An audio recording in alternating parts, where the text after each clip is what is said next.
Kita sudah sampai di segmen terakhir, Mas Ahmad. Satu hal yang cukup Ya, menarik adalah bagaimana sebetulnya realisasi investasi PMDN di semester 1 tahun 2020 lebih tinggi dibandingkan dengan PMA. Tapi apa yang terjadi adalah bagaimana sebetulnya pemerintah nampaknya banyak sekali memberikan karpet merah untuk penanaman modal asing ataupun investasi asing lah, jika dibandingkan dengan investasi yang dilakukan oleh investor domestik. Analisa Anda seperti apa? Sudahkah kemudian investor domestik kita diberikan porsi ataupun perhatian yang lebih? ya. Karena pada saat pandemi ini nampaknya PMDN ataupun investor domestik bisa jadi kartu penyelamat investasi Indonesia. Menurut Anda seperti apa?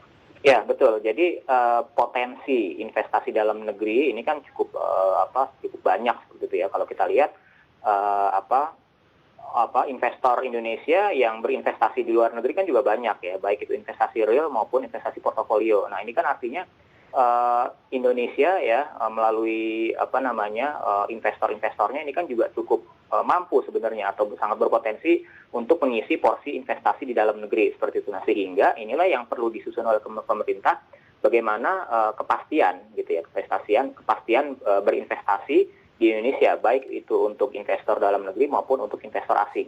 Kalau saat ini pemerintah terkesan cenderung gitu ya memberikan karpet merah kepada investor asing, nah jangan dilupakan juga bagaimana kita bisa mengoptimalkan ya sumber-sumber permodalan dalam negeri agar mereka juga bisa berkontribusi. Nah kan saat ini terlihat hasilnya di tengah pandemi ini proporsi atau laju investasi penanaman dalam negeri ini lebih tinggi jadinya kan daripada investor asing. Nah ini kan juga memperlihatkan bahwa Indonesia di mata dunia ini masih dinilai banyak ketidakpastian, khususnya di tengah pandemi seperti ini. Nah inilah yang perlu diramu lagi oleh pemerintah, bagaimana kebijakan-kebijakan yang ada ini perlu disusun untuk mengoptimalkan mengoptimalkan potensi yang kita miliki.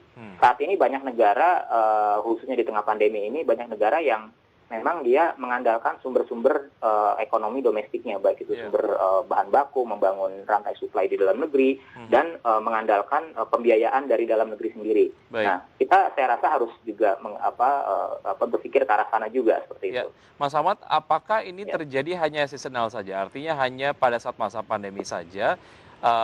Jika pun tidak, artinya ini dapat menjadi sebuah tren berkepanjangan. Menurut Anda, apa yang harus dilakukan agar tren PMDN yang kemudian lebih tinggi dibandingkan dengan PMA, ini memiliki sustainability yang baik? Artinya ini akan menjadi sebuah tren yang berkepanjangan. Ya, jadi kalau saya tidak mendikotomikan antara PMDA PMDN. Yang penting adalah bagaimana investasi secara total ini mampu memberikan dampak ekonomi yang luas buat Indonesia seperti itu. Dampak apa? Salah satunya adalah penyerapan tenaga kerja, gitu, penyerapan tenaga. Kalau kita lihat total investasi yang masuk ke Indonesia yang tercatat oleh BKPM ini investasinya cenderung naik, tapi kemampuan dalam menyerap tenaga kerjanya ini semakin menurun, seperti itu. Jadi inilah yang harus dilihat. Ternyata investasi baik asing maupun domestik ini lebih condong saat ini mengarah ke sektor jasa, yang itu justru kedap terhadap penyerapan tenaga kerja. Nah ini kan suatu pekerjaan rumah baru buat kita. Jadi harusnya kan investasi ini mampu menjawab permasalahan, salah satunya adalah tingginya pengangguran, ya. Kemudian kita butuh setiap tahunnya adalah membuka lapangan kerja baru, yang pertama dari angkatan kerja baru, kemudian juga korban PHK. Nah ini kan juga harus dipikirkan bagaimana investasi yang hadir selanjutnya ini mampu berdampak terhadap penyerapan tenaga kerja, atau singkatnya adalah investasi padat karya. Nah disinilah peranan regulasi yang saat ini sedang digodok ya, Omnibus Law ini harus mampu menjawab itu. Jadi investasi yang masuk ini kan baik dia PMA maupun PMDN harusnya bisa berkolaborasi memberikan kontribusi yang maksimal buat perekonomian bangsa seperti itu. Saya bicara lebih spesifik lagi Mas Ahmad, PMDN sektor real agar trennya terus naik dan memiliki sustainability yang baik. Apa yang perlu diperbaiki dari sisi pemerintah lah, ataupun dari insentifnya, dari stimulusnya, supaya kita kemudian jadi tuan rumah di negara sendiri? Ya, jadi pertama adalah kepastian regulasi. Kepastian regulasi ini perlu didesain agar pengusaha dalam negeri ini merasa nyaman berinvestasi di rumah sendiri. Ya, kemudian juga diperhatikan insentif-insentif yang diberikan oleh negara lain, khususnya adalah negara pesaing kita.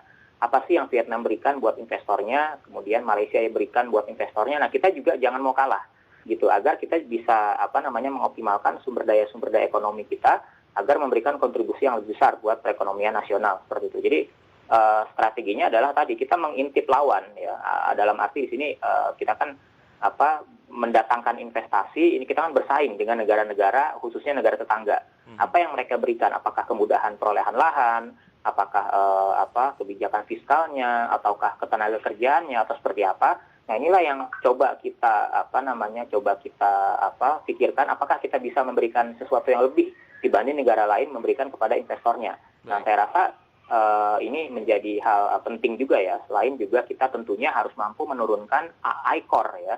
ICOR itu incremental output capital ratio. Jadi ini mencerminkan efisiensi investasi. Jadi kalau investasi di Indonesia masih dinilai tidak efisien, ya baik investor dalam negeri maupun asing juga dia enggan gitu ya untuk berinvestasi di Indonesia. Ya, yang paling penting yang seperti yang Anda tadi sampaikan dan garis bawahi adalah bagaimana sebetulnya apakah PMDN dan juga PMA ini dapat memiliki dampak yang sangat signifikan terhadap serapan tenaga kerja di Indonesia. Mas Ahmad, terima kasih atas analisa komprehensifnya. Terima kasih. Sukses untuk Anda, sehat selalu Mas Ahmad. Terima kasih. Sampai jumpa. Dan pemirsa, demikian perbincangan kami bersama beberapa narasumber dalam program Market Review. Semoga perbincangan kami dapat memberikan inspirasi untuk Anda. Saya Wiki Ardian, undur diri. Terima kasih. Sampai jumpa.